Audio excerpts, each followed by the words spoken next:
Désolé pour mon retard à l'arrivée. Attendez, j'ai pas pris le bon.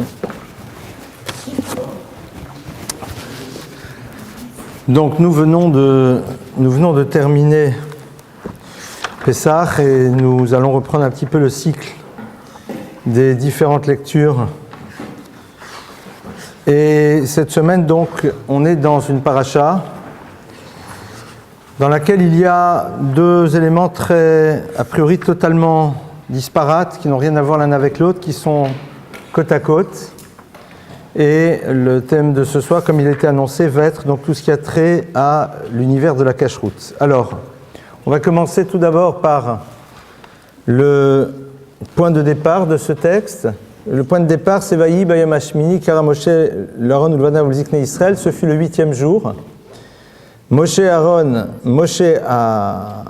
appelle Aaron et ses fils et la totalité des anciens d'Israël. Nous sommes ici dans le texte donc, qui va nous relater tout ce qui a trait à l'inauguration du sanctuaire. Donc on a ici Moshe qui s'adresse et qui leur dit, voilà, eh bien écoutez, on va maintenant inaugurer le sanctuaire. Nous sommes ici donc à la date du Rosh Chodesh Nissan, le premier du mois de Nissan.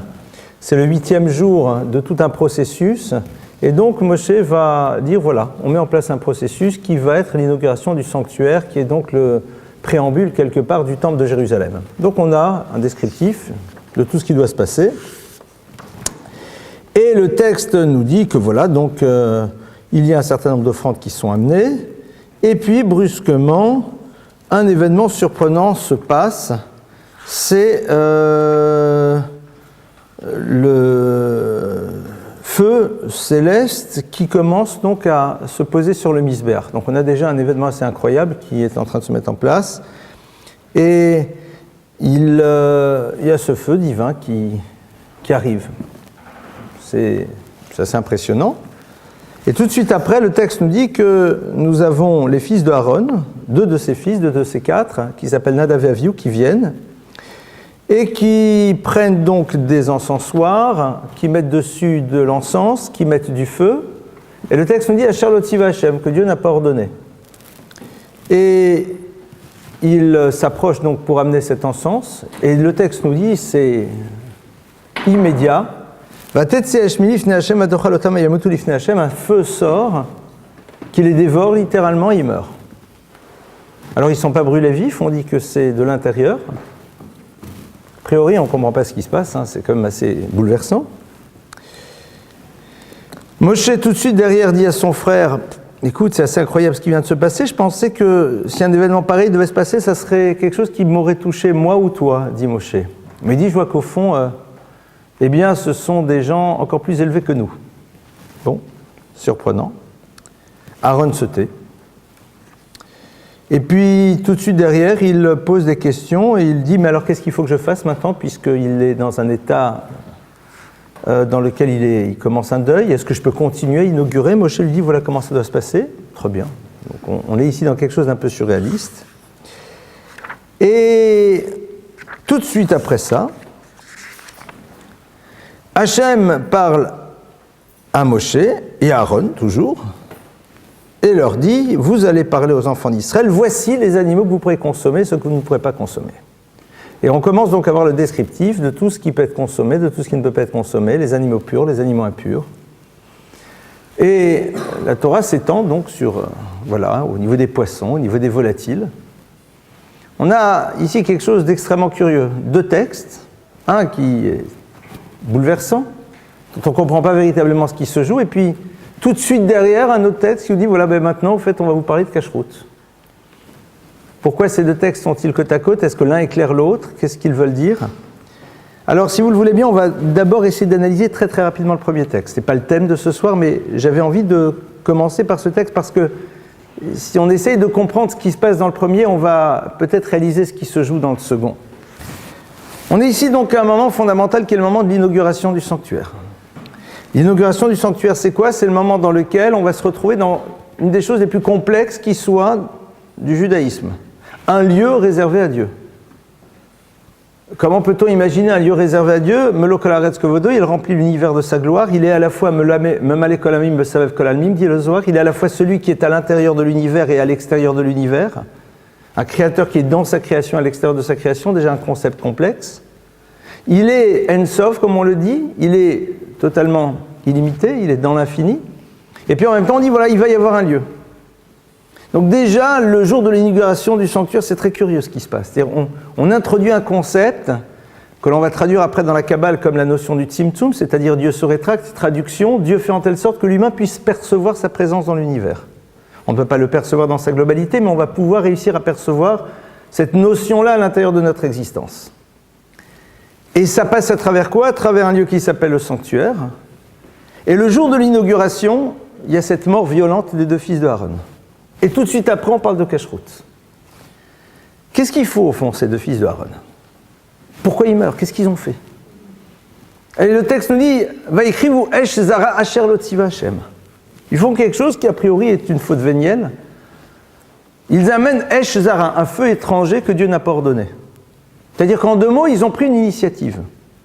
Mais belle initiative quand même. Ils ne sont pas venus organiser une orgie dans le sanctuaire. Il y a de l'encens, on doit brûler de l'encens, ils le savent, et donc ils décident par eux-mêmes de le faire. Ils amènent, et puis ils prennent un feu, et puis ils le mettent sur l'encensoir. Et ça va. Et là, paf! Et le mot essentiel, au fond, il est où? Il est dans les trois derniers. Asher lo tziva Hashem, que Dieu n'avait pas ordonné. Et Moshe Rabbeinu dit, voilà, nous avons ici deux êtres parfaits. Au-delà de toi et de moi, dit-il à Aaron. Pourquoi? Parce que tout simplement, pour quelque chose qui a priori semble être minime, c'est-à-dire non pas avoir désobéi à Dieu, mais avoir pris une initiative qui ne leur avait pas été demandée, eh bien ils disparaissent. Traduction, ils ont été et ils vont être pour l'histoire le vecteur d'un enseignement fondamental.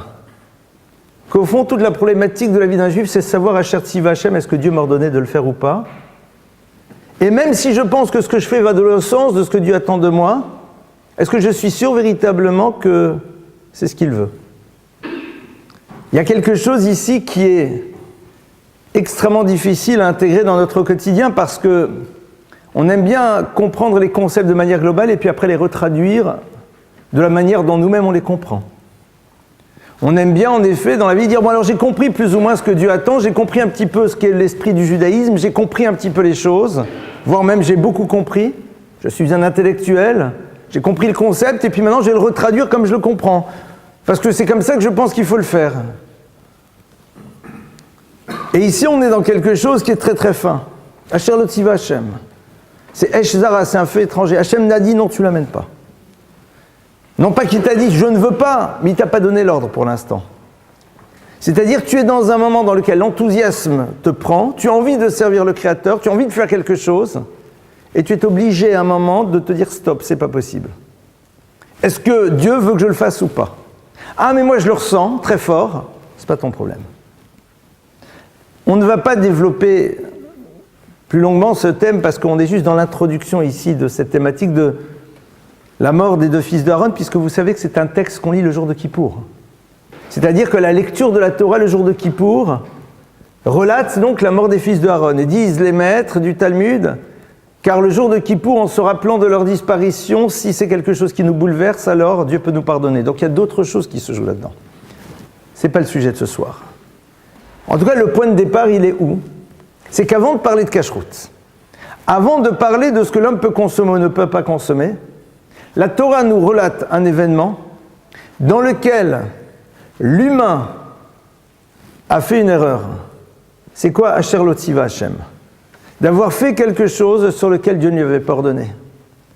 Et donc, peut-être que la Torah est ici en train de nous apprendre que toute la problématique du juif en premier lieu, c'est de savoir est-ce qu'il y a un tzivouï ou pas, c'est-à-dire est-ce que Dieu m'a ordonné ou pas. Quel est l'ordre de Dieu par rapport à cette chose-là? Qu'est-ce qu'il m'a demandé de faire ou de ne pas faire? Et c'est ça au fond l'enjeu numéro 1. C'est-à-dire que la totalité du reste des commandements ne seront là que pour m'aider à être dans cette question permanente, est-ce que je suis ici en train d'accomplir le Tzivouy Hashem, l'ordre divin.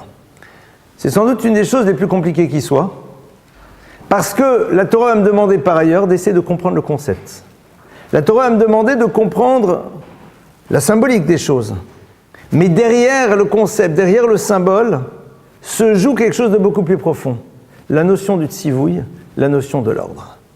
Et la cacheroute, parce qu'elle va pouvoir supporter en effet bon nombre de symboles, parce qu'elle pourra en effet pour certains être traduite juste comme étant des règles d'hygiène alimentaire, parce qu'elle pourra en effet pour certains être mise de côté parce que, ayant l'impression qu'elle crée une rupture dans la relation à l'autre, eh bien doit être introduit par cette notion de tzivouy Hashem, c'est-à-dire que derrière la cacheroute se joue au fond ce lien particulier avec le Créateur qui est savoir est-ce que je suis totalement soumis à sa volonté. On retrouve ça en effet dans le texte qui nous en parle, puisque quand vous regardez le texte, il va nous dire la chose suivante. Le texte nous dit voici les animaux que vous consommerez. Curieux parce que nous voyons avant tout dans la cacheroute principe de ce qu'on ne peut pas. Voici ce que tu ne peux pas consommer. Or, le premier ordre de la cacheroute, c'est quoi? Voici ce que tu dois manger. On aurait pu imaginer que, on va d'abord parler de l'interdit majeur, le porc et tout ce que vous voulez, les huîtres, ce qu'on appelle toutes les choses qu'on ne peut pas. Et puis par élimination, à la limite, tu peux en déduire le reste. Non. Voici les animaux asher tochlu que vous devrez manger. C'est-à-dire que dès le début, tu as une obligation de manger. Tu as une obligation de consommer l'univers dans lequel tu te trouves. Pourquoi? Parce que c'est un tzivouy Hashem. En deux mots, la Torah est en train de me dire, l'être humain doit manger, parce que Dieu lui a demandé de manger. Vous allez dire, mais s'il ne mange pas, il meurt. C'est vrai. Mais ce n'est pas parce qu'il risquerait de mourir qu'il doit manger, mais parce qu'Akadosh Baruch Hu lui a dit de le faire. Traduit différemment, ce n'est pas parce que je consomme que je vais faire une bénédiction, mais parce que je dois faire une bénédiction, il va falloir que je consomme. On a ici quelque chose de très fin qui se joue. Bien sûr que tout être humain va devoir manger parce que Hachem a fait en telle sorte que le vivant a besoin de consommer des nutriments pour pouvoir continuer à vivre. Et je pourrais voir les choses de deux manières. La dimension animale que je possède m'oblige à consommer. Et comme je consomme, alors maintenant je vais faire une bénédiction, alors maintenant je vais regarder ce que Dieu me dit. Toi, te dis non. Il faut séparer les choses. Le point de départ, c'est Asher Tziva Hashem. Tout, au fond, dans la vie, c'est un problème de tzivouï. Qu'est-ce qu'Hachem m'a demandé de faire? Hachem m'a dit de manger, donc je mange. Même s'il ne m'a pas demandé, j'aurais mangé. Mais le point de départ, c'est parce qu'il m'a demandé de le faire. C'est-à-dire que dès le début, où l'on montre la capacité qu'a l'homme de s'élever, à travers quelque chose que de toute façon il doit faire, mais parce qu'il le fait, car Dieu lui a demandé de le faire, alors ce qu'il va faire va l'élever. Je reprends un petit peu cette notion. Il y a un texte du Talmud qui dit la chose suivante, je vais essayer de voir si je le retrouve ici. Ma cote.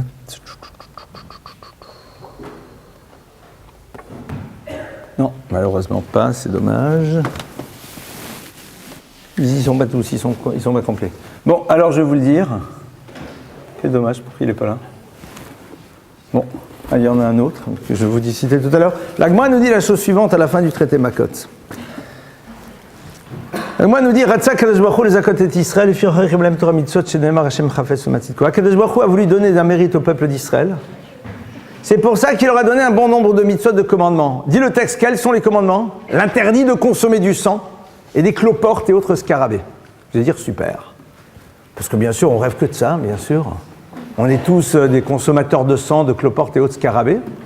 Et la Gemara nous dit, non, chaque fois que tu t'empêches d'en consommer, eh bien, c'est que tu es en train d'accomplir une mitzvah. Mais attends, mais j'en mange pas, ça me dégoûte. Il y a des univers dans lesquels on mange tout ce qui a quatre pattes sauf les tables. Soit. Mais on ne fait peut-être pas partie de ces univers. La Torah dit, si, pourquoi t'en manges pas? Ça te dégoûte, non?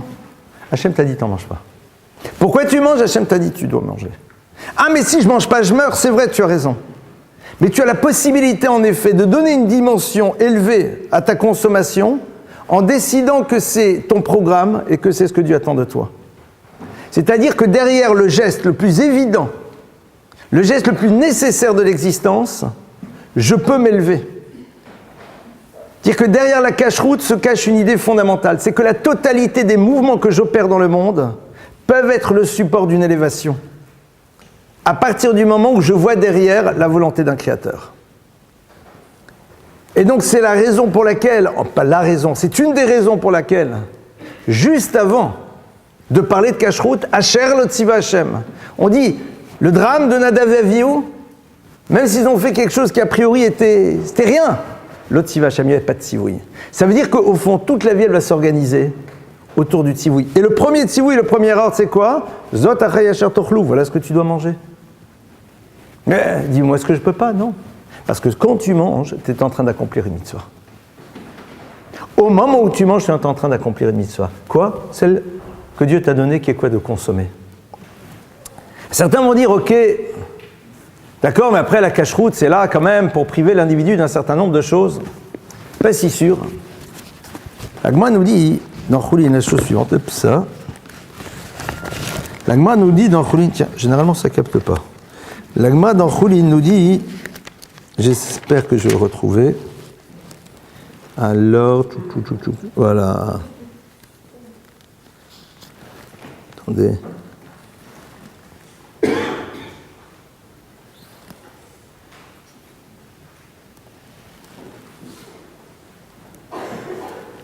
Voilà. Voilà.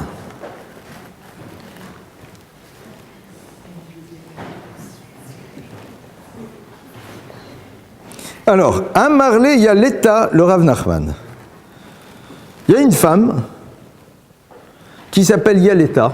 Si vous cherchez un prénom, voilà, sachez que c'est un prénom. Elle a dit à Rav Nachman, donc c'est un enseignement d'une femme dans le Talmud. Il y a quelques enseignements du Talmud qui sont donnés par des femmes. Et Yaleta dit à Rav Nachman, Mirde kol dasar la rachmana sharalan kovatei. Il dit, tu sais, au fait, sache un truc, c'est que certain nombre de choses que la Torah nous a interdit, elle nous les a permis par ailleurs. Un peu révolutionnaire quand même comme phrase. Tu sais, il ne faut pas croire. Il y a des trucs qui sont interdits, mais par ailleurs, ces mêmes choses sont permises. Ah. Elle a dit, Asarlan dama, charlan kavda. Il dit, on n'a pas le droit de consommer du sang, mais tu as parfaitement le droit de manger du foie, dans lequel il y a des masses de sang.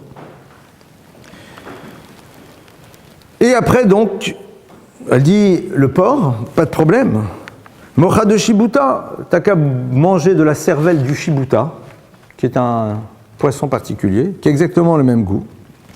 Et elle continue donc un certain nombre d'enseignements au niveau aussi de relations entre hommes et femmes, etc., dans lequel elle dit, tu vois bien qu'il y a pas mal de choses, en vérité, tu peux parfaitement... Elle dit par exemple, il dit, mais alors il lui dit, ouais d'accord, et le lait et la viande, elle dit, pas de problème, tu prends le pied de vache. Tu peux parfaitement le consommer. Donc elle donne à ça. C'est quoi cette histoire du Talmud? Elle est en train de dire la chose suivante.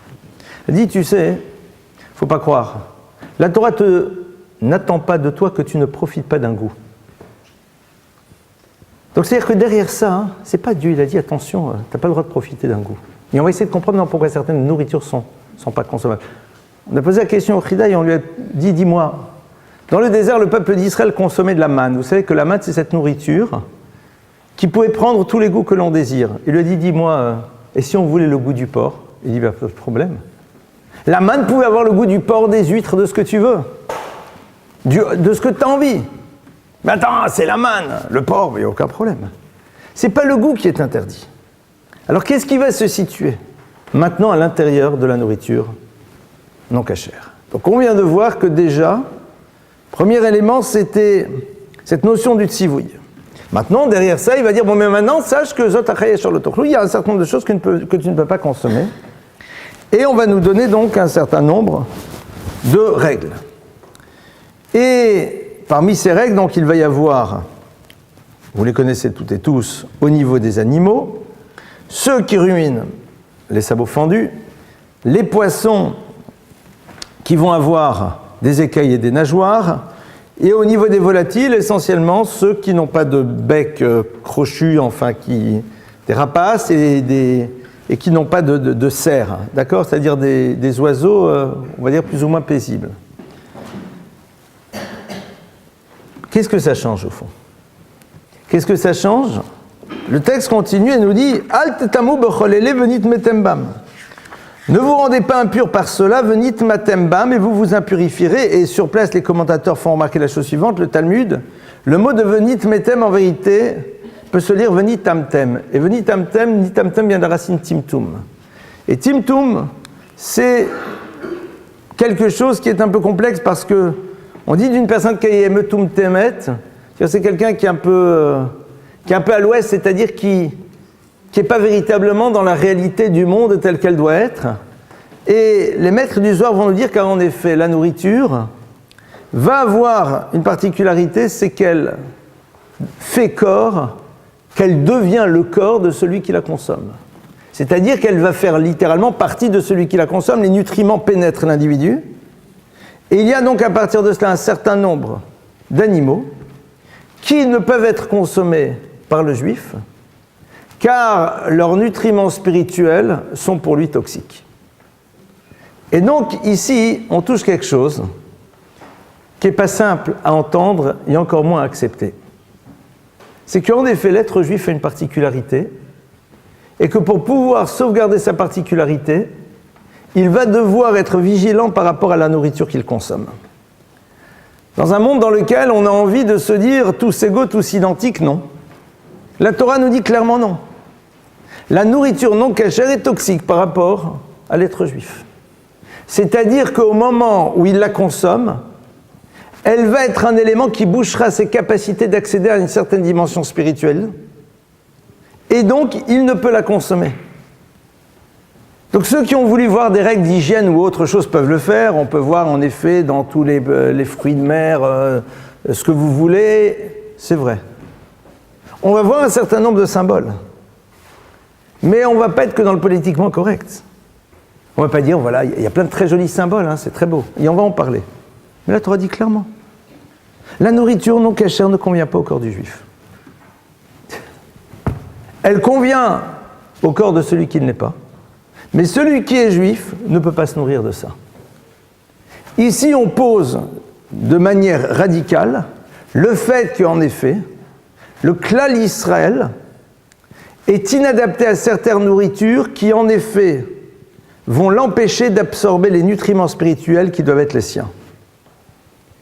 À la limite, on pourrait presque imaginer que c'est comme certaines personnes qui vont être plus impactées par certaines nourritures que d'autres, qui vont réagir, alors il y a des médecins dans la salle, je le sais, et qui en effet vont avoir des problèmes avec certaines nourritures alors que d'autres pas. J'ai presque envie de dire qu'ici, il s'agit d'une forme d'allergie spirituelle. Aujourd'hui, on n'a aucun problème de réaliser que certaines personnes sont allergiques à certaines nourritures. Et ce n'est pas du tout qu'ils sont moins bien que les autres ou mieux que les autres. Elle dit non, ça moi je mange pas, ça je mange pas, ça je mange pas, ça je mange pas, ça je mange pas, ça je mange pas. Pourquoi ? Parce que ça fait réagir. Alors il y a des œdèmes de coinque spirituel. C'est-à-dire qu'il y a en effet des choses qui au niveau spirituel se jouent et qui vont empêcher l'individu d'accéder là où il doit être. Et c'est la raison pour laquelle la Torah nous demande de faire attention à la cacheroute dès le plus jeune âge. Parce que tout simplement, au-delà de la notion du tzivouï, comme on l'a vu de l'ordre, il y a autre chose qui se joue. Il y a la notion de préserver le corps du juif. Il y a la notion de préserver sa possibilité d'accéder à la Torah dans son entièreté. Et la notion du timtum fait quoi ? Que même si intellectuellement l'homme peut en effet toujours comprendre les concepts de la Torah, mais ils ne peuvent pas le pénétrer, ils ne peuvent pas le bouleverser, ils ne peuvent pas le transformer. Parce qu'il existe en effet dans la Torah une double dimension. Il existe d'un côté ce que j'appellerais son aspect intellectuel. Et la dimension intellectuelle fait que chacun d'entre nous, quel qu'il soit, juif comme non juif, peut comprendre un certain nombre de concepts, il n'y a aucun problème. Les concepts, on peut les comprendre. Mais ce que j'ai appelé tout à l'heure les nutriments spirituels, c'est-à-dire le fait que ce concept puisse me pénétrer, me bouleverser, me transformer, que j'arrive à ressentir profondément ce qu'il veut dire et l'écho qu'il crée en moi, n'est possible que si justement nous avons une vigilance par rapport à la nourriture qui est la nôtre. Et quelque part, lorsqu'on a consommé de la nourriture non cachère, eh bien, on attend de l'homme qu'il crée une forme de désintoxication dans laquelle il va permettre, comme dit le Zohar, aux canaux d'accès spirituel de pouvoir être débouchés pour pouvoir à nouveau recevoir cette dimension-là. Il y a des histoires assez incroyables de maîtres qui, je vais en raconter qu'une, il y en a plein, le Chazon Ish, parfois ne consommait pas certaines choses, qui étaient totalement cachères. Il sentait que ça n'allait pas. C'est-à-dire qu'il existe en effet à un moment un niveau de spiritualité tel qui fait que l'homme peut percevoir s'il n'y a pas à l'intérieur de la nourriture qu'on lui sert quelque chose qui va être inadapté à sa stature spirituelle. Et en effet, on raconte sur bon nombre de grands maîtres, eh bien qu'on leur a apporté de la nourriture et puis ils n'en voulaient pas et a posteriori on a vérifié, on s'est rendu compte qu'il y avait un problème dans cette nourriture. Pourquoi ? Parce qu'il y existe tout simplement ce qu'on appellerait une sensibilité spirituelle. Cette sensibilité spirituelle, elle se développe et elle se protège à travers la vigilance par rapport à la nourriture, dans laquelle il y a en effet après d'autres choses. On constatera que la majeure partie des animaux cachers sont des animaux paisibles. C'est un point. On constatera aussi qu'en effet, la notion d'un ruminant, et Sébastien Lely explique très bien dans un de ses livres, le ruminant est celui qui en effet va voir les sabots fendus ruminer, c'est ramener les choses à soi-même, et le sabot fendu, c'est justement l'univers dans lequel on va dans différentes directions, nous renvoie à toute la problématique à la fois de se retourner vers soi-même et tout en se tournant vers l'autre. Très joli, c'est vrai. La notion d'écailles et de nageoires, les écailles c'est apprendre à se protéger, des nageoires c'est apprendre justement à être dans le mouvement vers l'autre. Il y a beaucoup de concepts. Le chazir, le porc, qui est l'expression la plus aboutie de l'animal non cachère, c'est parce qu'il a des sabots fendus et il ne rumine pas, c'est-à-dire c'est celui qui propose de lui une image de cacheroute, mais qui à l'intérieur de lui ne l'est absolument pas. C'est celui qui en effet est dans l'univers du paraître, mais pas dans l'univers de l'être. C'est celui qui en effet propose à tout le monde ces sabots fendus qui semblent vouloir dire qu'il est cachère, mais qui ne ruminant pas, eh bien ne peut pas l'être. Et donc il est par excellence l'animal qu'on ne peut consommer. Parce que tout simplement symbolisant tout ce qui est proposition de soi qui ne correspond pas à ce que l'on est. C'est vrai. Toutes ces notions, toutes ces symboliques sont vraies et sont intéressantes. Mais il y a au-delà de ça quelque chose d'autre. C'est l'impact que vont avoir les nourritures par rapport à notre capacité de nous développer spirituellement et de nous élever. Et ça, de la même manière qu'il y a un siècle ou moins d'un siècle, on ne pouvait pas expliquer aux gens pourquoi il n'était pas bon de manger des choses grasses.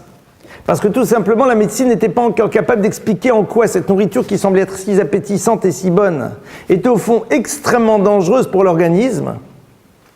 Eh bien, il en est de même au niveau spirituel. De la même manière qu'en effet, il y a un siècle, on ne pouvait pas expliquer aux gens pourquoi il était important de toucher un enfant, de l'embrasser, d'être proche de lui, parce que ça l'aidait à son développement. Parce qu'en effet, ça lui permettait d'être psychiquement équilibré et par la suite de grandir. Eh bien, par la suite, on va le découvrir, on va le comprendre. Ce qui est intéressant, et c'est quelque chose qu'on a vu souvent ensemble, c'est que nous savons dans beaucoup de domaines que des attitudes, des manières d'être, des alimentations, des consommations, des gestes sont terriblement toxiques, alors qu'a priori, on ne voit pas en quoi ils peuvent l'être. Mais la réalité nous le fait découvrir par la suite. La liberté que nous avons par rapport à la spiritualité, c'est que nous n'avons pas encore les instruments de mesure. Donc nous sommes dans un acte de foi. Nous n'avons pas les instruments de mesure qui nous permettent en effet de nous expliquer pourquoi en effet notre cerveau spirituel est bouché parce que nous consommons de la nourriture non cachère. Donc on est dans un espace de liberté. Mais si vous analysez, vous constaterez que les maîtres du peuple d'Israël ont toujours été d'une vigilance extrême par rapport à cela. Pourquoi ? Comme dit le Rambam Maïmonide, comme le dit Nachmanide, comme le dit le Zohar, venit metembam, parce qu'il y a une notion de timtum alev. Il y a des choses qui ferment le cœur, qui font que celui-ci n'est pas sensible à la spiritualité qui est présente dans les textes. Et c'est une des raisons qui va vous permettre de comprendre Pourquoi un intellectuel juif n'est pas nécessairement quelqu'un de pratiquant? Parce que tout simplement, je n'ai pas dit que d'accord, il ne mange pas cachère. Ça veut dire quoi? Que la dimension totalement bouleversante, la dimension qui peut transformer l'individu de la Torah, ne malheureusement peut pas suffisamment le pénétrer. Parce que les canaux d'accès à son cœur sont bouchés par la nourriture qu'il consomme. Souvent les gens ils disent, ouais, mais je connais, il y a des gens, ils donnent des cours, c'est extraordinaire, ils expliquent des concepts, la Kabbale, le truc, le machin des notions. Ribono Shalolam, ça ne te transforme pas. Qu'est-ce qui fait que ça reste juste au niveau de ta tête? Qu'est-ce qui fait que ça ne pénètre pas dans ton cœur? Parce que ton cœur est fermé. Parce que tout simplement, la nourriture que tu consommes au quotidien empêche la dimension essentielle qui est présente dans les paroles de la Torah de te transformer, de pénétrer à l'intérieur de ta vie. Ça, c'est en effet une des clés qui transforme l'individu.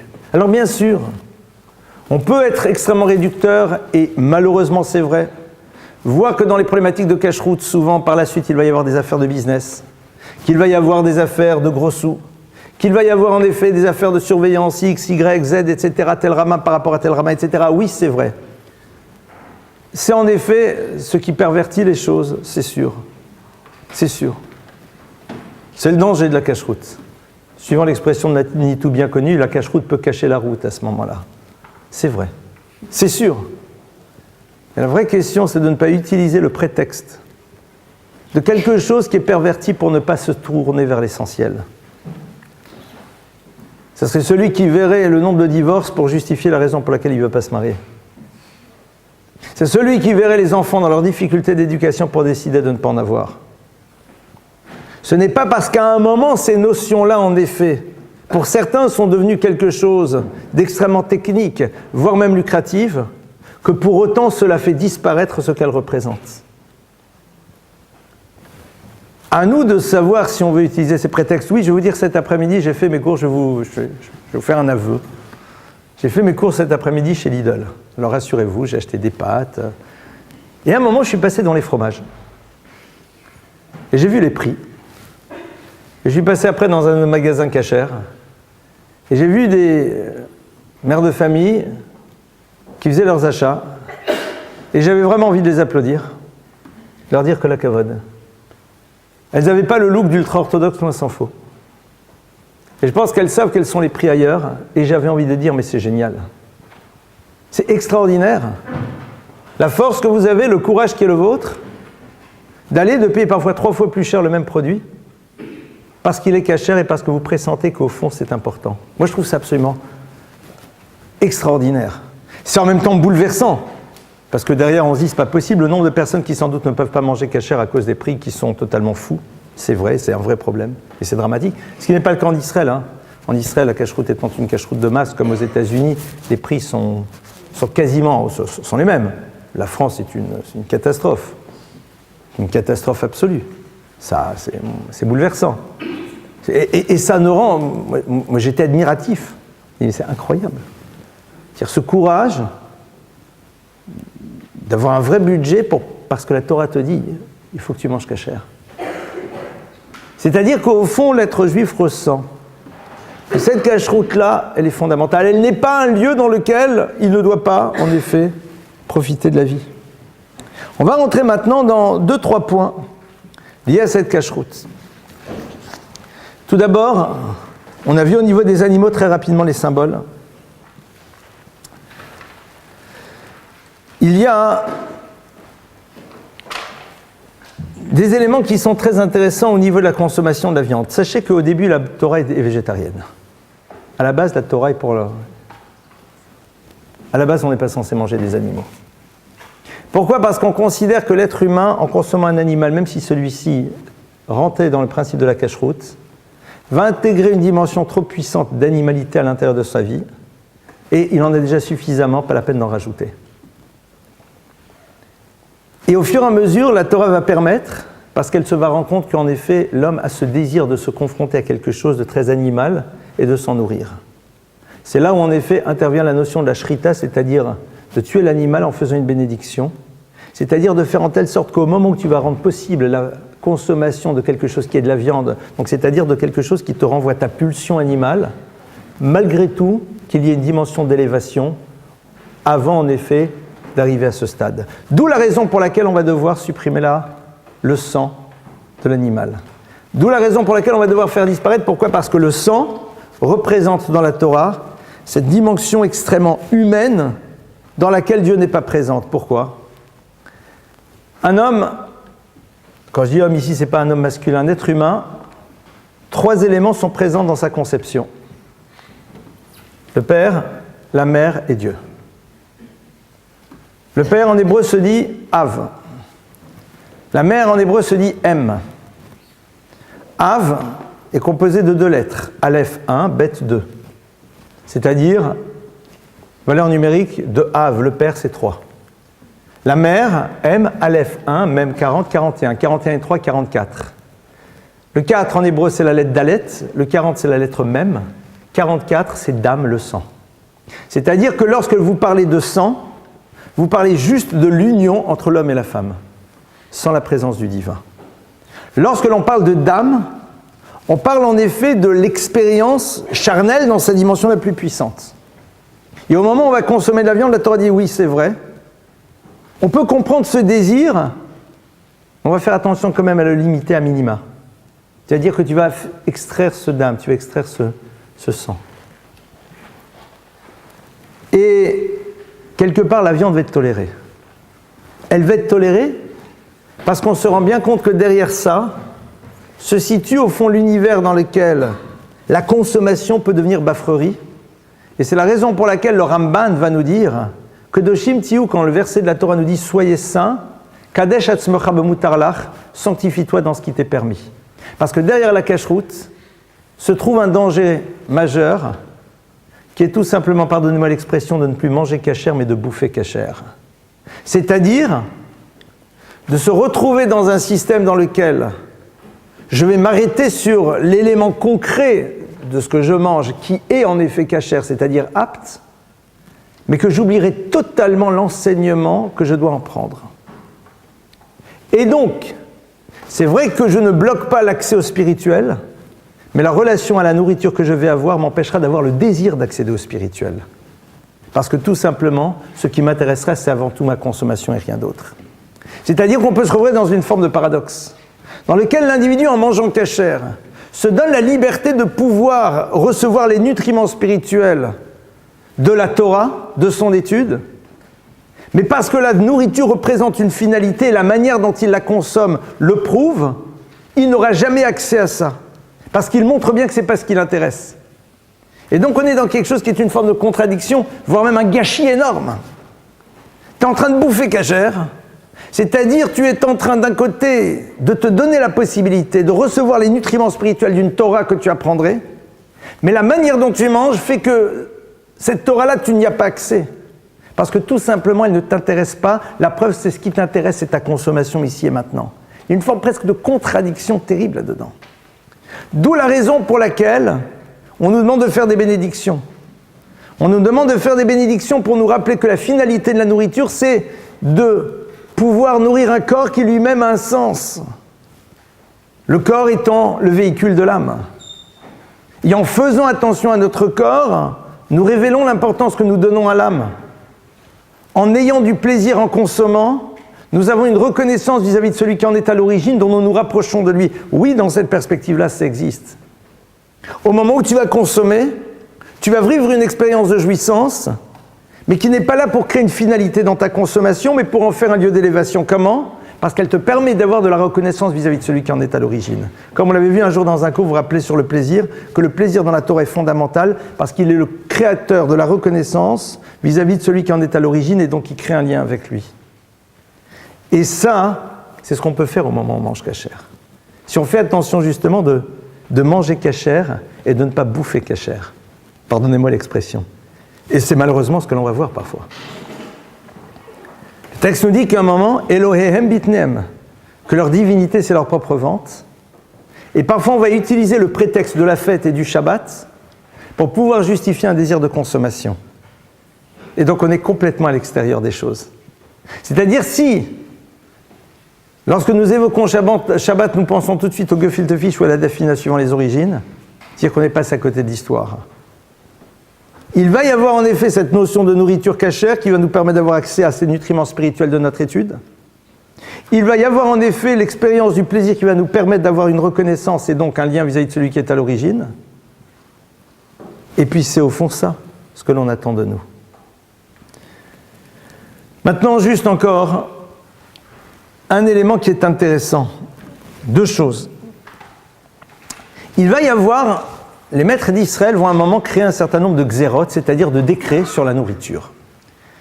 Alors là, c'est vachement bizarre. Parce que vous savez qu'on a 613 commandements, c'est bon, on a notre dose, pourquoi tu rajoutes des choses? Surtout que la Torah nous dit qu'on n'a pas rajouté des commandements.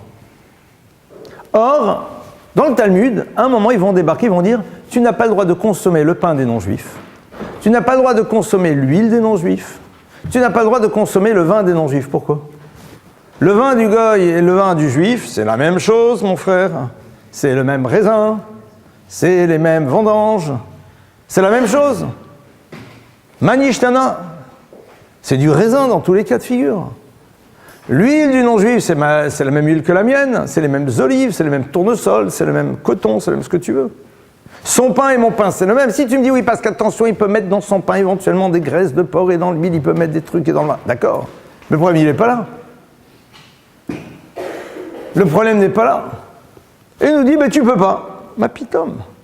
Alors par la suite, ils vont dire, bon, l'huile, ça va, le pain, essaye quand même que ce ne soit pas le sien, et on va voir ce que ça veut dire, et jamais le vin. Pourquoi pas? Le fromage, à la limite, on comprend, puisque dans le fromage, il faut des présures, les présures sont des présures animales, donc là, il y a des problèmes techniques de cache-route. Mais pourquoi pas? Et là, on débarque avec quelque chose qui va déranger de nouveau, je suis désolé, ça dérange. Une raison très simple. La Gemara nous dit que Gdola le Gimash et Mekarvet et Alvavot. Grande est la table qui rapproche les cœurs. C'est-à-dire que les Chachmei Israël, les maîtres du peuple d'Israël, savaient très bien qu'autour de la table, le lien se crée. C'est normal. La convivialité, on prend un pot ensemble, on va prendre un repas ensemble. C'est normal, la convivialité se construit autour de ça. Et l'essentiel de la nourriture, à l'époque, tournait autour du pain, il y avait de l'huile, et la boisson, c'était le vin. Ils vont dire non. On va faire ce qu'il faut pour que justement cette convivialité ne se crée pas. C'est-à-dire, on a de nouveau cette dimension qui fâche. Je suis désolé. La Torah fait en telle sorte qu'il y ait des limites de relation avec les univers dans lesquels on se trouve. Eh ouais. La Torah, en effet, dit, attention, tu vis dans un monde dans lequel, à un moment, ta spécificité ne sera pas un élément ne sera pas un élément suffisant pour empêcher la relation de proximité. Ce qui est normal. Tu es assis avec quelqu'un de bien, de sympathique, d'agréable, de souriant. Mais c'est normal que la relation de proximité, elle se crée. On ne va pas créer de l'autre une image monstrueuse alors qu'il ne l'est pas.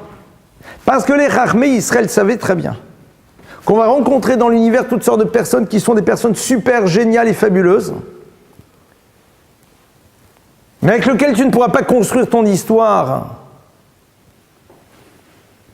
Alors, on évite la possibilité de créer ce lien trop proche. Très simple, Mishum Khatnut, pour empêcher les mariages. Pour empêcher les mariages. Alors, il fallait suivre.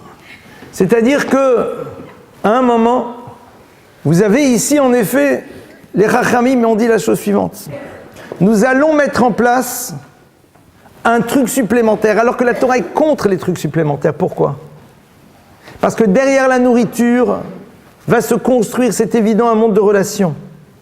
Il y a un monde de relations avec des individus qui en valent la peine, va nécessairement aboutir à quelque chose d'autre, et c'est normal.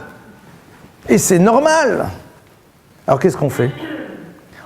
La Torah dit, alors dans ce cas-là, on fait en telle sorte que, en amenant ta bouteille de vin cachère à table, tu te rappelles que tu es juif.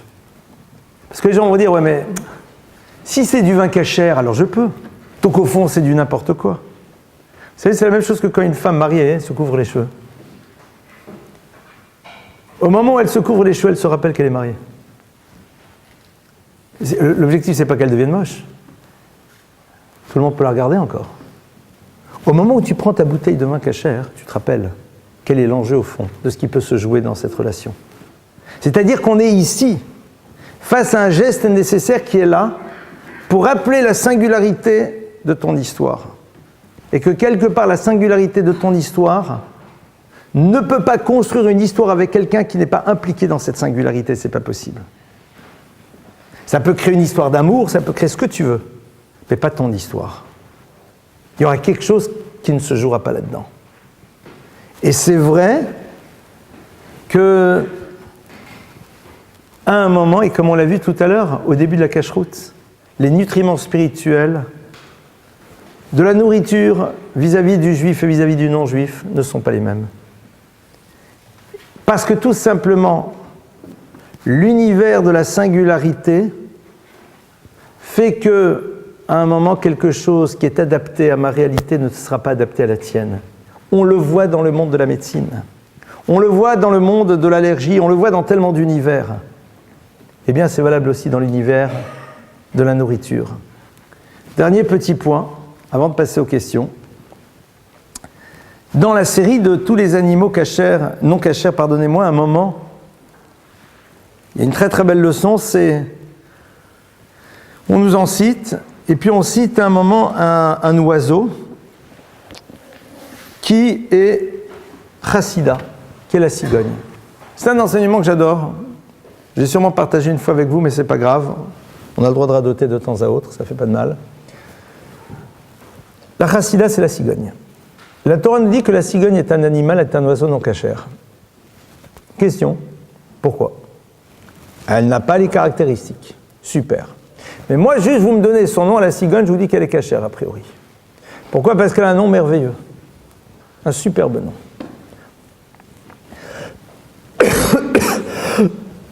Pardonnez-moi. La cigogne, en effet, en hébreu, se dit chassida. Chassida, c'est une personne qui avant tout est dans le chesed, dans l'altérité. Dire ce qui la définit, la cigogne, c'est l'altérité. C'est beau. Alors pourquoi elle n'est pas cachère avec un nom pareil? Et le maître de dire, pour une raison très simple, dit le Sfat Emet, c'est parce que tu constateras que tout simplement la cigogne est particulièrement attentive et préoccupée par toutes celles et tous ceux qui font partie de sa famille, mais se désintéresse totalement de toutes les autres espèces. C'est-à-dire que la cigogne représente au fond le danger de la cache-route.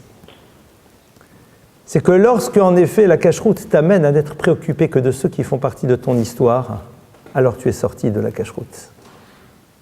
Parce que quelque part, avec ce qu'on vient de voir, alors on pourrait entrer dans une forme de quant à soi totalement fermé, dans lequel je ne suis plus préoccupé du tout du besoin de l'autre, s'il n'appartient pas à mon univers, parce que justement la cache-route est là pour me recentrer sur mon univers, ma spécificité au niveau de mes nutriments spirituels, la nécessité à un moment d'être en distance, comme on l'a vu. Donc voilà, donc c'est nous et les autres.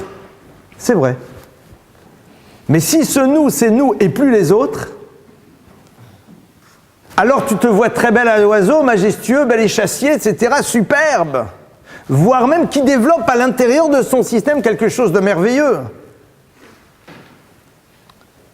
Mais qui, lorsqu'il voit quelqu'un qui n'appartient pas à son groupe être lui aussi dans un besoin, ne peut même pas imaginer y répondre. Et au fond, le danger de la cache-route, il est là aussi.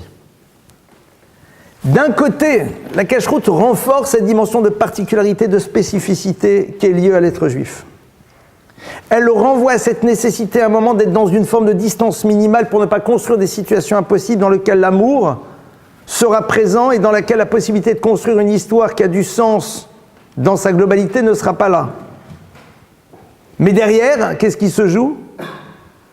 Un système du quant à soi. Un système dans lequel, à l'intérieur, tu feras des choses merveilleuses, tu t'occuperas de tous les autres. Parce que justement, il y a écho, parce qu'il y a résonance, parce qu'il y a appartenance. C'est très bien. Mais l'autre, tu le verras dans le même besoin, tu n'y répondras pas. Là, la cache-route fait que l'on n'est plus cachère. Vous voyez un petit peu où est l'enjeu. C'est-à-dire qu'on se retrouve ici dans une forme de nécessité d'un côté de développer tout ce qui a trait à notre spécificité, de comprendre en effet que l'être juif a une particularité, et qu'il doit l'assumer, qu'il doit la vivre, et qu'il y a un moment quelque chose d'irréductible qui le sépare des univers dans lesquels il se trouve, mais cette dimension qui le sépare de manière irréductible des univers dans lesquels il se trouve ne doit pas l'empêcher de répondre aux besoins de l'univers qu'il traverse. S'il ne répond pas aux besoins des univers dans lesquels il ne peut vivre, alors il est comme la chassida. Il peut se voir superbe, mais au fond il n'est pas kasher. Ça veut dire quoi? La chassida, elle ne s'occupe que de ceux qui font partie de son club. Le juif qui mange kasher, au bout d'un moment, a compris qu'il a une histoire particulière. Quand tu as compris que tu as une histoire particulière, tu risques de ne t'occuper que de ceux qui font partie de ton histoire et de ne plus être préoccupé par ceux qui sont à l'extérieur de ton histoire. La chassida, c'est la cigogne, c'est l'animal non kasher. À ce moment-là, on ne sait plus kasher. Si on fonctionne comme ça, on est à l'extérieur de la kashrut. Techniquement parlant, on continue à manger kasher. Mais on n'a pas compris au fond l'enseignement. Il nous manque quelque chose. Et voilà un petit peu quelques points sur lesquels je vous invite à réfléchir. Et vous ne pouvez pas savoir à quel... c'est quelque chose que je ressens terriblement fort, pour de multiples raisons. C'est que il ne faut pas abîmer sa neshama. Elokai neshama shenatata Torah. Yakadosh Baruch Hu, la neshama que tu m'as donnée, elle est pure. Abîmer sa neshama, c'est empêcher celle-ci de pouvoir accéder aux nutriments spirituels qui lui sont donnés par l'étude de la Torah et la pratique des mitzvot. Chaque fois qu'on fait un effort, Akadosh Baruch Hu considère ça comme étant un lieu de grandeur. C'est pour ça qu'on va faire tellement attention, par exemple, à toutes les salades. Les salades vertes et autres, parce qu'il y a dedans des petits bûcherons, plein de choses. Qu'on va vérifier les fruits et les légumes. Qu'on va ouvrir les dates. Qu'on va faire attention à toutes sortes de fruits. Il y a des livres superbement bien faits. Et si je vous montre un jour des exemplaires, vous allez tomber à la renverse tout ce qu'on peut trouver dans des fruits et légumes qui ne sont pas inspectés. C'est des trucs que parfois c'est très peu ragoûtant, vous ne vous rendez pas compte de ce qu'on peut manger. Dans les brocolis, des choses comme ça, les choux-fleurs. Il y a des livres qui sont très bien, qui nous permettent d'inspecter. Oui, parce que ce que je vais consommer va avoir un impact sur moi. On fait attention, parce qu'on sait ô combien c'est important. Alors bien sûr, chaque fois que quelqu'un s'empêche de consommer quelque chose, même s'il consomme encore des choses non cachères, c'est extraordinaire. Mais ce qu'il faut arriver, c'est quelque part revirginiser cette possibilité d'accès à la dimension spirituelle que la Torah nous apporte. Et rappelez-vous toujours cette notion. Vous pouvez être dans l'étude, on peut être dans une certaine forme de pratique, mais celle-ci ne nous impacte pas, parce que tout simplement les canaux qui permettent à la dimension spirituelle qui est présente dans cette étude de nous atteindre sont bouchés. C'est ce qui vous permettra de comprendre beaucoup de choses. Beaucoup de choses. Et dès le moment où il y a une vigilance qui commence à se mettre en place, à ce moment-là, cet influx spirituel peut commencer à arriver. Mais c'est à l'image d'une canalisation qui commence seulement à se déboucher. Ça passe. Donc il y a des choses qui commencent à nous toucher. Et après, ça peut faire en effet un effet boule de neige dans le sens positif.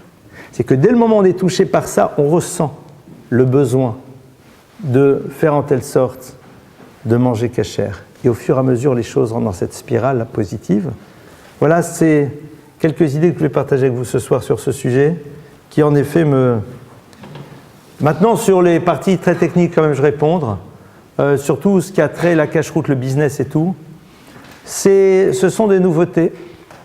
Il faut savoir juste une chose, qu'à une époque, il y a très peu de temps, encore peu de temps, les règles elles étaient la suivante. La cache-route, par exemple, sur la viande, puisque c'est ça l'élément essentiel, on ne pouvait pas amener dans une ville une viande cachère qui venait d'une autre ville. C'était interdit. Pourquoi ? Parce qu'on considérait que les taxes qui se prenaient sur la viande étaient là pour faire vivre la communauté. Donc on dit, voilà, une communauté, elle a besoin d'une synagogue, d'une école, d'un mikvé, d'un rave, de responsables, etc., etc. Il faut bien que ça fonctionne. Donc, la communauté s'occupait de faire la shrita de la viande. Les gens achetaient leur viande. Sur chaque kilo de viande, il y avait une taxe qui était relativement petite. Mais cette taxe-là rentrait dans les caisses de la communauté et permettait à celle-ci de vivre. Et il y avait en effet ce qu'on appelle l'interdit de shrouterhout. Tu n'avais pas le droit d'amener de la nourriture, même super cachère d'ailleurs, de la viande super cachère d'ailleurs. Pourquoi? Parce que sinon, après, d'où la communauté va vivre. Malheureusement et heureusement en même temps, les systèmes ont changé. Et c'est vrai que parfois, il va y avoir vraiment de l'abus. Parce que la cacheroute n'est pas là pour faire vivre ceux qui la vendent, mais pour faire vivre le peuple juif. C'est vrai qu'il y a des choses qui sont bouleversantes. On voit des choses terribles. Moi, quand j'ai vu les prix à Pessar, je suis tombé à la renverse. C'est indécent. Je veux dire, je sais combien coûte la cacheroute, c'est pas du tout ce qu'on croit. J'ai été, s'il vous plaît, j'ai été dans des usines, j'ai surveillé des produits quand j'étais bien plus jeune que ce que je ne suis aujourd'hui. Encore ça donnait l'illusion. Les frais de surveillance, c'est peanuts par rapport à... Je vous donne un exemple très simple. Quand vous surveillez par exemple du sucre pour Pessah, il faut surveiller. Parce que le sucre, je vous donne un exemple très simple, le sucre peut être hametz. Juste pour vous donner un élément. Ils attendent du sucre cachère le Pessah, il ne faut pas exagérer. Ben si, je vais vous expliquer. Je vais vous donner un petit truc technique. Vous allez dans une sucrerie, c'est des trucs énormes. Des raffineries de sucre, c'est énorme. Vous avez donc d'un côté la betterave qui rentre, de l'autre côté le sucre. D'accord? Bon, c'est tout un process, c'est très intéressant à voir. Ça s'étend sur 1 kilomètre de long, hein. C'est d'énormes machines, c'est des tonnes toutes les heures, enfin c'est colossal. Et alors, moi une fois j'étais donc dans une sucrerie et puis je me balade donc sur toute la sucrerie pour la vérifier entièrement, du début jusqu'à la fin. Et puis à la fin donc j'arrive et puis tout à la fin je dis et là ici, elle dit ben là justement c'est là on va faire c'est là on fait les alcools. Je dis ah c'est intéressant. Il dit ben, c'est-à-dire qu'en vérité à la fin on récupère les résidus et puis on en fait des alcools. Comment? Je dis ben on y intègre des levures et des levains. Ah intéressant. Donc c'est-à-dire on est ici avec des choses donc qui sont chametz. Et je dis et alors et là maintenant commence mon vrai problème. C'est qu'une usine, elle a toujours des chaudières. Des chaudières parce que tout est à chaud. Est-ce que la chaudière est en circuit fermé ou pas? Si la chaudière est en circuit fermé, elle récupère toute la partie chametz qui est à la fin et la fait remonter au début. Et donc votre sucre a absorbé du chametz. Et à Pessah, on sait que le chametz même, on ne touche pas. Donc l'idée après, c'est de savoir si ça fonctionne comme ça. Si ça fonctionne comme ça, est-ce que vous pouvez faire des dérivations? Je ne vous raconte pas le travail. Ça, c'est juste un. Autre chose, le sucre en morceaux, d'après vous, comment ça se fait? Alors, c'est pas que le sucre en poudre, c'est du sucre en morceaux qu'on a cassé, hein. Pas du tout. Beaucoup pensent, on casse des morceaux. Non. Les sucres en morceaux, c'est très... Alors, il y a plein de techniques. La technique la plus classique, c'est que vous avez d'énormes cylindres. Vous avez dessus des silos. Dans les cylindres, vous avez donc des petits cubes, d'accord, des petits moules qui ont la forme du sucre. Hein. Donc, vous pouvez faire toutes sortes de formes. Le sucre est légèrement humidifié, il tombe à l'intérieur de ces moules qui ont un petit clapet, ça tourne lentement, le temps que ça se compacte, et puis après ça s'ouvre, ça tombe sur un tapis roulant, et puis après ça passe à travers tout un système de fours qui au fur et à mesure vont réchauffer pour évaporer l'eau et faire que ce sucre qui est au début extrêmement humide et friable, bien va durcir, et puis après, hop, d'accord, donc tout va bien jusque-là. Comment ils fabriquaient le sucre, ça c'est encore très intéressant. Vous prenez du jus de betterave, enfin, c'est passionnant de voir ça. Maintenant, concrètement, je vais dire, alors très bien, pas de problème. Si, ces gros cylindres, il y a du sucre sans arrêt humidifié qui tombe dessus, donc au bout d'un moment, ça peut s'agglomérer. Donc qu'est-ce que vous mettez? Vous avez d'énormes pains de stéarine, c'est-à-dire de graisse animale, qui sont posés dessus, et qui sont en effet tenus par deux bras, pas deux bras humains, par deux bras mécaniques, et sans arrêt, ça fait comme ça. Donc sans arrêt, ça passe dessus, et ça lisse, et ça fait en telle sorte qu'en effet, eh bien, vous n'avez pas. Et c'est la raison pour laquelle vous avez constaté parfois que quand vous mettez votre sucre dans le café, vous pouvez avoir parfois surnager dessus une fine pellicule de graisse. C'est ça.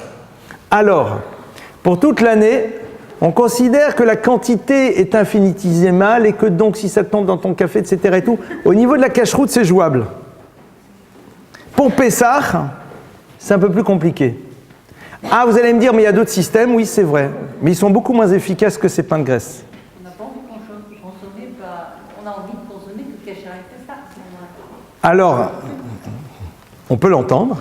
C'est pour ça que parfois il vaut mieux le sucre qui n'est pas bien comme ça, mais qui a justement donc d'autres formes, parce que là, ce sont d'autres modèles. Il y a des usines dans lesquelles aujourd'hui, ils ont mis en place d'autres systèmes. Mais il y a plein d'usines qui fonctionnent là-dessus. Pourquoi je vous raconte ça? Pas pour vous angoisser, tout va bien.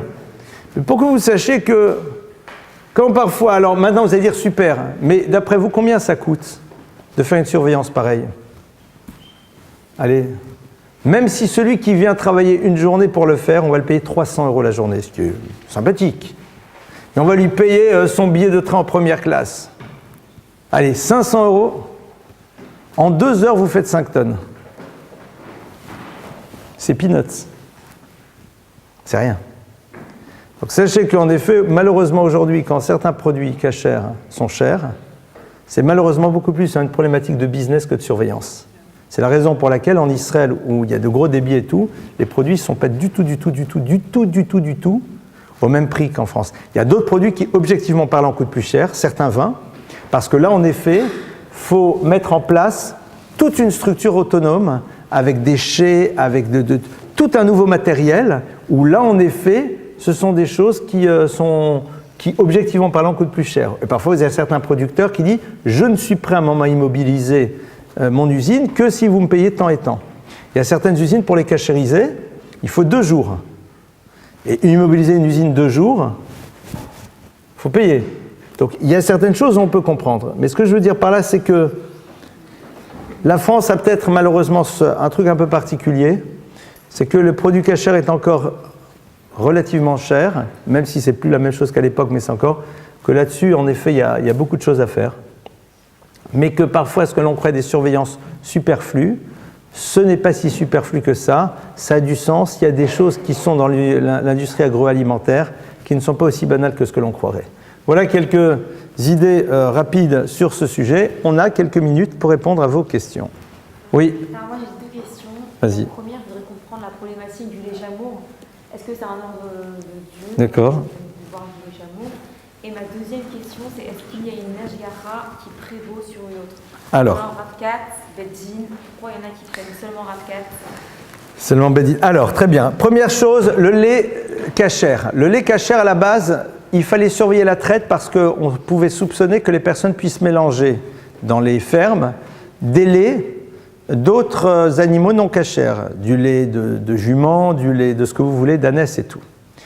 Il y a un concept dans la halacha qu'on trouve dans le Talmud qui est le suivant, qui est mirtat. Mirtat, c'est quoi? On dit voilà, quelqu'un a une ferme, il a énormément d'employés qui vont tous les jours à la traite. On doit surveiller. Est-ce qu'il doit être en permanence là en train de voir? La Gemara, donc les maîtres du Talmud, il y a 2200 ans, disent voilà, si le patron passe quand il veut et que les employés savent qu'à chaque moment, quelqu'un peut venir voir ce qui se passe, le fait de savoir qu'ils peuvent se faire choper à chaque moment fait qu'ils ne s'amuseront pas à faire autre chose que ce qu'on leur a demandé. Alors Moshe Feinstein traduit ce concept-là au niveau des règles aujourd'hui sanitaires. Il dit si nous sommes dans un pays dans lequel les contrôles sanitaires que l'on effectue, s'ils découvraient qu'à un moment il y avait d'autres laits que du lait de vache, amèneraient en effet à mettre des amendes importantes, voire à supprimer la possibilité d'exploiter, donc l'exploitant ne va pas le faire. Donc c'est la raison pour laquelle on peut se baser sur cette idée-là pour ne pas boire du lait chamour. Néanmoins, comme c'est une habitude qui a été prise, beaucoup de personnes continuent à le faire. Et si on a décidé de le faire, c'est une forme de raffinement que l'on a dans la cacheroute. Et comme tout raffinement, il a du sens. Ça, c'est le premier point. Deuxième point, les différentes surveillances. Il faut savoir qu'il y a ce qu'on appelle une cacheroute de masse. Donc c'est pas obligatoire. Si tu as décidé de le faire, c'est bien. Si tu as décidé de ne pas le faire, tout va bien. D'accord? C'est ce qu'on appellerait une forme de raffinement. C'est-à-dire que ce n'est pas obligé, mais j'ai envie de faire un peu plus dans l'excellence. D'accord? Ça ne te donne pas un sentiment de supériorité par rapport aux autres. D'accord? Il y a un mouvement là, qui a été mis en place pour la lutte du lait chamour et pour mettre en cause le régime. Écoutez, là, je ne rentre pas dans les histoires de politique. Ce que je peux dire, c'est qu'aujourd'hui, non, attention, on va être très clair.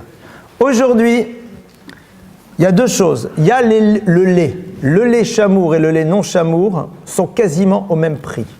Donc si on peut prendre du lait chamour, pourquoi ne pas le prendre?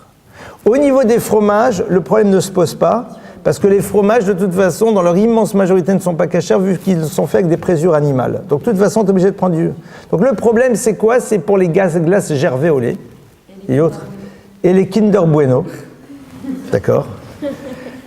We will survive it.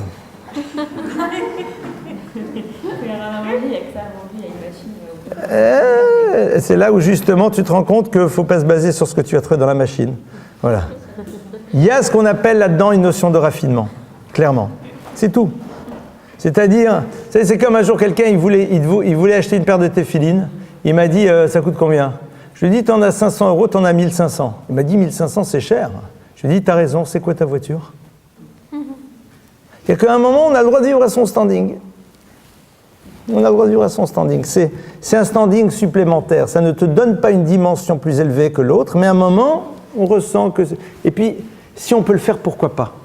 Si on peut le faire, pourquoi pas? Et puis aujourd'hui, c'est tellement facile. Faut pas oublier que nous, à notre époque, c'était très compliqué, hein, parce que je ne suis pas si jeune que ça quand même. On était enfant. Hein. Moi, je me rappelle, attendez, enfant, on allait...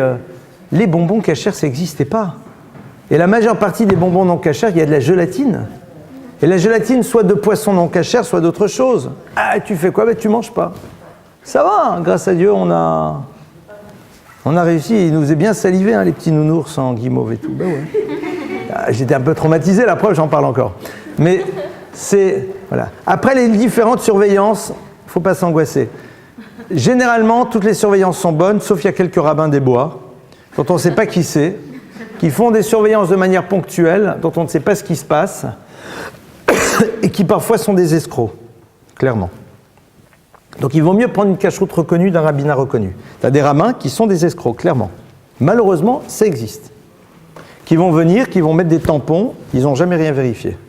Et ils disent, mais non, globalement ça doit être bon, donc c'est bon. Clairement. Après, après c'est ce qu'on appelle l'univers de la Khumra. La Khumra, c'est quoi? C'est qu'en effet... c'est la différence qu'il y a entre le prêt-à-porter et la haute couture. Dans les deux cas, tu es habillé. Mais dans un cas, c'est plus mieux. Mais dans l'autre cas, tu es aussi habillé. Donc c'est comme tout. C'est-à-dire que prendre une cache-route de meilleure qualité, c'est-à-dire dans lequel on sait qu'on est extrêmement vigilant sur tous les détails, doit aller de pair avec une forme de vigilance à tous les niveaux dans sa vie. Et comme disait l'autre, avant de te préoccuper de ce qui rentre dans ta bouche, aussi préoccupe-toi de ce qui sort de ta bouche. Donc quelqu'un qui dit « je mange telle cache-route parce que l'autre cache-route n'a pas », j'ai dit ben, « mange l'autre cache-route », parce qu'il n'a rien compris. C'est un moment, souvent malheureusement, c'est fait pour créer des ruptures. Ouais, moi je mange que. Donc genre, vous autres, le peuple. Non. Non, il faut, ça c'est très dangereux. Maintenant, on peut prendre sur soi. On peut prendre sur soi d'avoir envie de quelque chose dans lequel on sait que la filière est plus petite, dans lequel on sait qu'en effet il y a des détails auxquels on fait beaucoup plus attention, même si ailleurs on y fait attention, mais là on est extrêmement scrupuleux. C'est comme tout, c'est comme aller chez un médecin, il y a des médecins dont on sait qu'ils sont particulièrement compétents, on préfère. Ça ne veut pas dire que l'autre ne le fait pas. D'accord? Mais aujourd'hui, souvent, les différences qu'on fait sont véhiculées par les commerçants qui, quelque part derrière ça, veulent gagner plus d'argent. Et donc, qui jouent avec ce genre d'ambiance. Il faut faire quand même attention. Oui? Attendez, vous, d'accord, allez-y. Vous avez fait un lien Entre le sang de l'animal et le couple. Ah non? Dame. Ah oui, non. J'ai expliqué très rapidement, j'ai été très vite. J'ai expliqué pourquoi le sang, pardonnez-moi, c'est la dimension physiologique de l'être. Parce que dans la conception d'un enfant, il y a le père, la mère et Dieu. Et que quand vous enlevez Dieu, vous avez juste le père et la mère. Le père, c'est Av et la mère, c'est M. Valeur numérique de père, c'est 3. Valeur numérique de mère, c'est 41. 41 et 3 font 44. 44, c'est la valeur numérique de dame du sang. C'est-à-dire que le sang représente avant tout la dimension physiologique de l'être. Ça s'arrête là. Hein. Oui, ça s'arrêtait ici. Oui?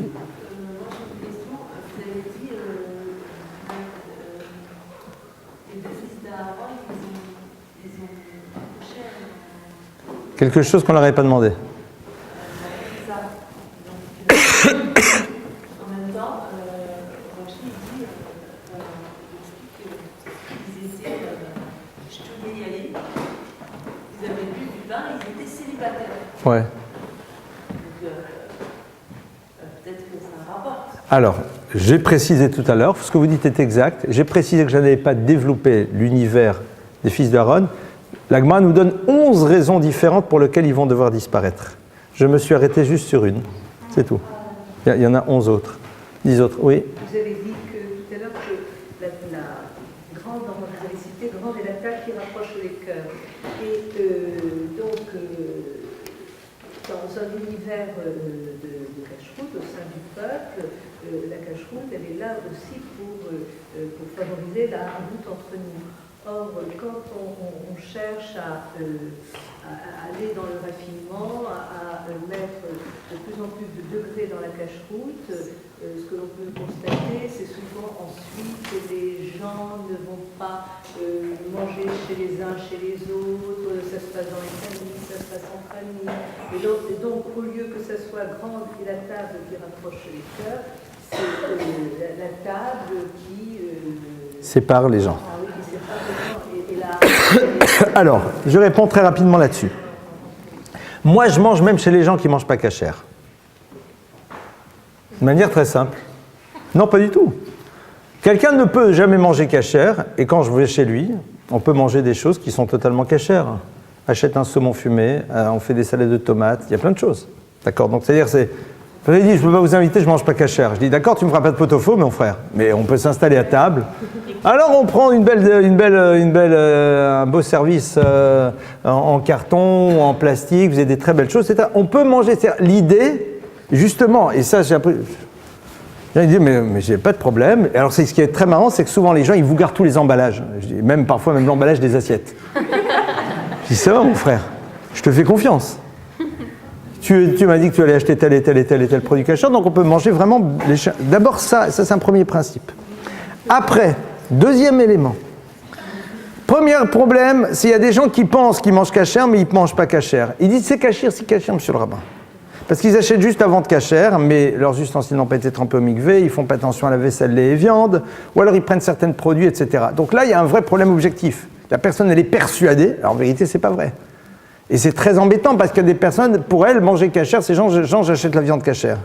Et ils vont te faire ils vont t'amener une superbe salade avec plein de romaines et de machins, etc. Tu ne manges pas parce que ça n'a pas été vérifié.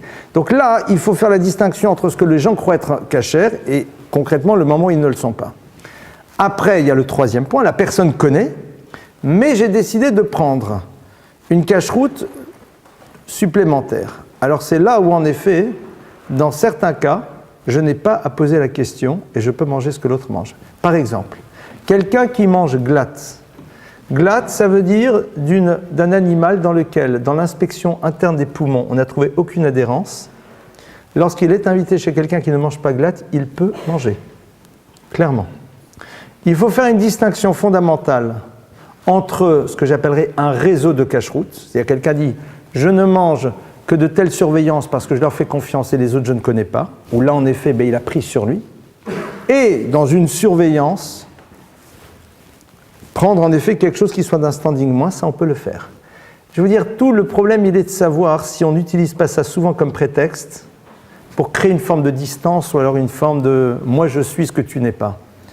Si on a vraiment envie d'être avec les autres, et même à la limite, parfois ils nous invitent, ils disent dis avec plaisir. Je dis maintenant vous savez, nous on a pris sur nous de faire attention, par exemple on prend que l'huile surveillée.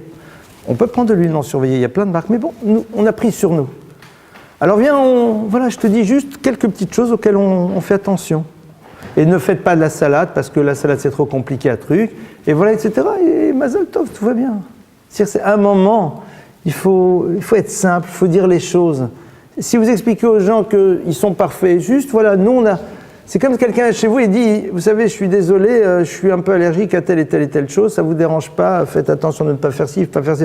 On le fera avec joie, on sera content de le faire. Pourquoi ? Parce qu'on a envie de lui faire plaisir. Si c'est dit de cette manière, en deux mots, j'ai envie d'être avec toi, j'ai envie de pouvoir manger à ta table, j'ai envie. Maintenant, sache, tes ustensiles sont mikvés, je sais que tu fais attention à la séparation entre le lait et la viande, etc., que tes produits sont cachers. Maintenant, moi j'ai pris sur moi, c'est-à-dire certains produits, je n'en prends pas, et ça se passera merveilleusement bien. Sauf si en effet on est dans un problème de rapport de force, de rapport de pouvoir, genre comment tu m'imposes, je t'impose, etc. Où là on n'est plus dans des problèmes de cache-route. Là on est dans des problèmes humains, on est dans des problèmes de rapport de force, et là on n'a plus rien à voir avec le sujet. Donc on va arrêter ici. Voilà donc quelques idées que je voulais partager avec vous sur ce sujet. Bezrat Hashem, on se retrouve la semaine prochaine. Juste avant de vous lever,